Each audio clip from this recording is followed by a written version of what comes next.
টাকাও আমার দাও। আমাকে রিক্সা আদায় করে আমার একটু নিয়ে ঘুরে বেড়াবো। এ যা, নেব। আমাকে রিক্সাটায় উঠে আমার একটু ঘুরে নিয়ে বেড়াবো। চলো তোমাকে রিক্সায় উঠাই, ঘুরিয়ে নিয়ে এসে চলো। সবাই তো বাইকে চড়ে, ঠিক আছে। চার চাকা চলে, আমার কপালে তো তাই না, আমি তিন চাকার রিক্সায় তাহলে দেখো সবাই দু চাকায় চড়ে, বাইকে আর 3 চাকা নিয়ে ঘুরবো। না চলো রিক্সাটা একটু ঘুরো। হ্যাঁ চলো। তো সাজুগুজু করবো। হ্যাঁ অবশ্যই, তুমি সাজুগুজু করো, আমি কুরকুরে প্যাকেট নিয়ে এসে কিনে রিক্সায় বসে বসে খাবে। চলো তাহলে।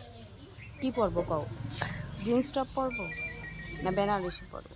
না না না, জিন্সটা পরো, ভালো হবে। সারাদিন কি মারে না মারে আমাকে এইভাবে। এরকম মিথ্যা কথা একদম বলবো না, ঠিক আছে? সোশ্যাল মিডিয়া এরকম ভাবে একদম মিথ্যা কথা বলবে না, ঠিক আছে? আমি তোমাকে মারি? মারতে মারতে আমার মুখ পুরো মারি? এটা মার কয়? না না, মারো না মারো এটা না, ভালোবাসা আদর ভালোবাসা ভালোবাসা। এটা ভালোবাসা।